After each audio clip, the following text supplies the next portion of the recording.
Winnie-the-Pooh by A. Milne. Chapter 5, in which Piglet meets a Heffalump. One day, when Christopher Robin and Winnie-the-Pooh and Piglet were all talking together, Christopher Robin finished the mouthful he was eating and said carelessly, "I saw a Heffalump today, Piglet." "What was it doing?" asked Piglet. "Just lumping along," said Christopher Robin. "I don't think it saw me." "I saw one once," said Piglet. "At least, I think I did," he said. "Only perhaps it wasn't." "So did I," said Pooh, wondering what a heffalump was like. "You don't often see them," said Christopher Robin carelessly. "Not now," said Piglet. "Not at this time of year," said Pooh. Then they all talked about something else until it was time for Pooh and Piglet to go home together. At first, as they stumped along the path which edged the Hundred Acre Wood, they didn't say much to each other. But when they looked to the stream and they helped each other across the stepping stones and were able to walk side by side again over the heather, they began to talk in a friendly way about this and that. And Piglet said, "If you see what I mean, Pooh." And Pooh said, "It's just what I think myself, Piglet." And Piglet said, "But oh, the other hand, Pooh, we must remember." And Pooh said, "Quite true, Piglet, although I had forgotten it for the moment." And then, just as they came to the 6 pine trees, Pooh looked round to see that nobody else was listening and said in a very solemn voice, "Piglet, I have decided something." "What have you decided, Pooh?" "I have decided to catch a heffalump." Pooh nodded his head several times as he said this, and waited for Piglet to say, "How?" or "Pooh, you couldn't," or something helpful of that sort. But Piglet said nothing. The fact was, Piglet was wishing that he had thought about it first. "I shall do it," said Pooh, after waiting a little longer, "by means of a trap, and it must be a cunning trap. So you will have to help me, Piglet." "Pooh," said Piglet, feeling quite happy again now, "I will." And then he said, "How shall we do it?" And Pooh said, "That's just it. How?" And when they sat down together to think it out, Pooh's first idea was that they should dig a very deep pit, and then the heffalump would come along and fall into the pit. "And why?" said Piglet. "Why what?" said Pooh. "Why would he fall in?" Pooh rubbed his nose with his paw and said that the heffalump might be walking along humming a little song and looking up at the sky, wondering if it would rain, and so he wouldn't see the very deep pit until he was halfway down, when it would be too late. Piglet said that this was a very good trap, but supposing were raining already? Pooh rubbed his nose again and said that he hadn't thought of that, and then he brightened up and said that if it were raining already, the heffalump would be looking at the sky, wondering if it would clear up, and so he wouldn't see the very deep pit until he was halfway down, when it would be too late. Piglet said, now that this point had been explained, he thought it was a cunning trap. Pooh was very proud when he heard this, and he felt that the heffalump was as good as caught already. But there was just one thing which he had to be thought about, and it was this: where should they dig the very deep pit? Piglet said that the best place would be somewhere where Heffalump was, just before he fell into it, only about a foot further on. "But then he should see us digging," said Pooh. "Not if he was looking at the sky." "He would suspect," said Pooh, "if he had happened to look down." He thought for a long time, and then added sadly, "It isn't as easy as I thought. I suppose that's why Heffalumps hardly ever get caught." "That must be it," said Piglet. They sighed and got up, and when they had taken a few coarse prickles out of themselves, they sat down again, and all the time Pooh was saying to himself, "If only I could think of something," for he felt sure that a very clever brain could catch a heffalump if only he knew the right way to go about it. "Suppose," he said to Piglet, "you wanted to catch me. How would you do it?" "Well," said Piglet, "I would do it like this. I should make a trap, and I should put a jar of honey in the trap, and you would smell it. You would go in after it, And I would go in after it, said Pooh excitedly, only very carefully, so as not to hurt myself. And I would get the jar of honey, and I should lick round the edges first of all, pretending that there wasn't any more, and then I should walk away and think about it a little, and then I should come back and start licking in the middle of the jar, and then, yes, well, never mind about that.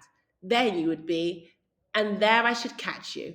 Now, the first thing to think of is, what do heffalumps like? I should think acorns, shouldn't you? We'll get a lot of. I say, wake up, Pooh. Pooh, who'd gone into a happy dream, woke up with a start and said that honey was a much more trappy thing than acorns. Piglet didn't think so. And they were just going to argue about it when Piglet remembered if they put acorns in the trap, he would have to find the acorns.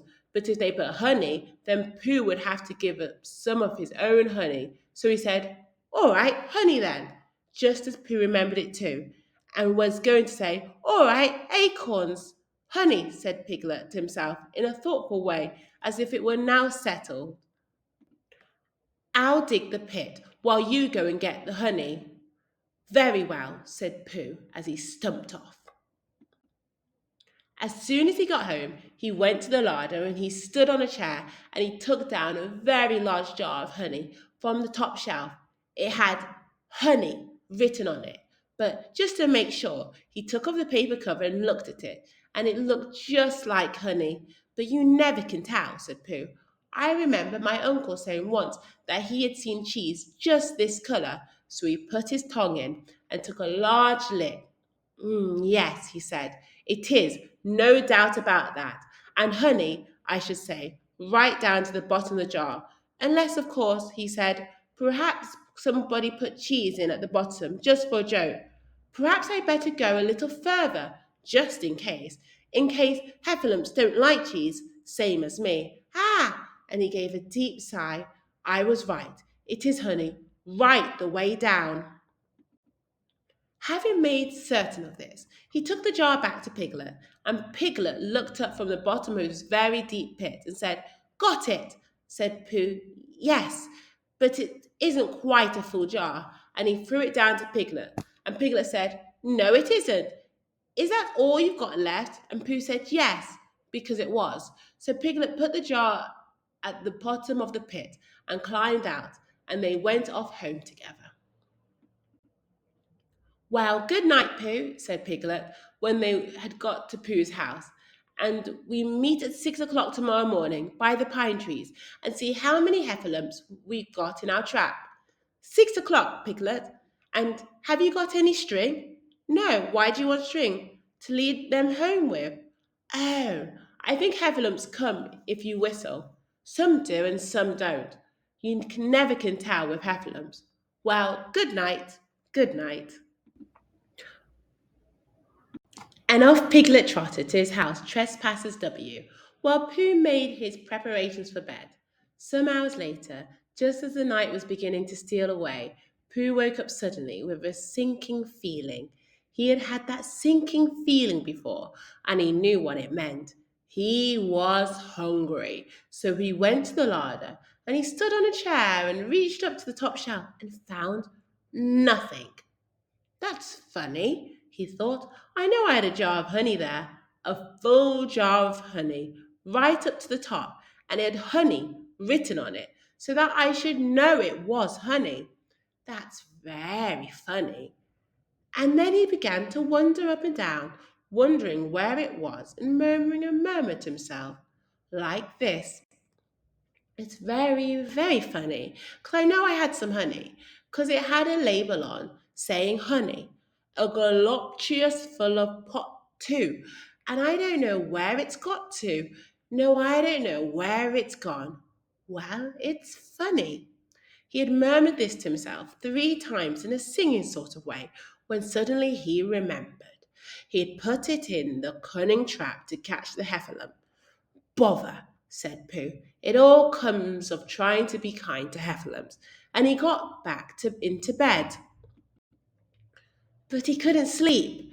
The more he tried to sleep, the more he couldn't. He tried counting sheep, which is sometimes a good way of getting to sleep, And that was no good. He tried counting heffalumps, and that was worse, because every heffalump that he counted was making straight for a pot of Pooh's honey and eating it all. For some minutes he lay there miserably. But when the 587th heffalump was licking its jaws and saying itself, "Very good honey, this. I don't know when I've tasted better." Pooh could bear it no longer. He jumped out of bed, he ran out of the house, and he ran straight to the 6 pine trees. The sun was still in bed, but there was a lightness in the sky over the Hundred Acre Wood, which seemed to show that it was waking up and would soon be kicking off the cloves. In the half light, the pine trees looked cold and lonely, and the very deep pit seemed deeper than it was, and Pooh's jar of honey at the bottom was something mysterious, a shape, and no more. But as he got nearer to it, his nose told him that it was indeed honey, and his tongue came out and began to polish up his mouth, ready for it. "Bother," said Pooh, as he got his nose inside the jar. "A heffalump has been eating it." And then he thought a little and said, "Oh no, I did. I forgot." Indeed, he had eaten most of it, but there was a little left at the very bottom of the jar, and he pushed his head right in and began to lick. By and by, Piglet woke. As soon as he woke, he said to himself, "Oh!" Then he said bravely, "Yes," and then still more bravely, "Quite so." But he didn't feel very brave, for the word which was really jiggetting about in his brain was heffalumps. What was a heffalump like? Was it fierce? Did it come when you whistled? And how did it come? Was it fond of pigs at all? It was fond of pigs. Did it make any difference what sort of pig? Supposing it was fierce with pigs, would it make any difference if it was the pig had a grandfather called Trespassers William? He didn't know the answer to any of these questions, and he was going to see his first Heatherlump in about an hour from now. Of course, Pooh would be with him, and it would be much more friendly with two. But suppose heffalumps were very fierce with pigs and bears. Wouldn't it be better to pretend that he had a headache and couldn't go up to the 6 pine trees this morning? But then suppose that it was a very fine day and there were no heffalump in the trap. Here he would be in bed all the morning, simply wasting his time for nothing. What should he do? And then he had a clever idea. He'd go up very quietly to the 6 pine trees now, peep very cautiously into the trap, and see if there was a heffalump there. And if there was, he would go back to bed, and if there wasn't, he wouldn't. So off he went. At first he thought there wouldn't be a heffalump in the trap, and then he thought there would. And as he got nearer, he was sure that there would, because he couldn't hear it heffalumping about it like anything. "Oh dear, oh dear, oh dear," said Piglet to himself, and he wanted to run away. But somehow, having got so near, he felt that he must just see what a heffalump was like. So he crept to the side of the trap and looked in. And all the time, Winnie the Pooh had been trying to get the honey jar off his head. The more he shook it, the more tightly it stuck. "Bother," he said inside the jar, and "oh, help," and mostly "ow." And he tried bumping it against things, but as he couldn't see what he was bumping against, it didn't help him. And he tried to climb out of the trap, but as soon as he could see nothing but jar, and not much of that, he couldn't find his way. So at last he lifted up his head, jar and all, and made a loud, roaring noise of sadness and despair. And it was at that moment that Piglet looked down. "Help! Help!" cried Piglet. "A heffalump! A horrible heffalump!" And he scampered off as hard as he could, still crying out, "Help! Help! A horrible heffalump! Hoff! Hoff! A hellible horrorlump! Hol! Holla! Hoffable hellalump!" And he couldn't stop crying and scampering until he got to Christopher Robin's house. "Whatever's the matter, Piglet?" said Christopher Robin, who was just getting up. "Hef!" said Piglet, breathing so hard that he could hardly speak. A heffalump." "Where?" "Up there," said Piglet. waving his paw. What did it look like? Like it had the biggest head you ever saw. Christopher Robin, a greatest enormous thing, like like nothing, a huge big, well, like I don't know, like an enormous big nothing, like a jar. Well, said Christopher Robin, putting on his shoes, I shall go and look at it. Come on. Piglet wasn't afraid if he had Christopher Robin with him, so off they went. I can hear it, can't you? Said Piglet anxiously as they got near. I can hear something, said Christopher Robin. It was Pooh, bumping his head against a tree root he had found. There, said Piglet, isn't it awful? And he held on tight to Christopher Robin's hand. Suddenly, Christopher Robin began to laugh, and he laughed, and he laughed, and he laughed. While he was still laughing, crash went the Heffalum's head against the tree root. Smash went the jar, and out came Pooh's head again. Then Piglet saw what a foolish piglet he had been, and he was so ashamed of himself that he ran straight off home and went to bed with a headache. But Christopher Robin and Pooh went home to breakfast together. Oh, Bear, said Christopher Robin, how I do love you. So do I, said Pooh. The end.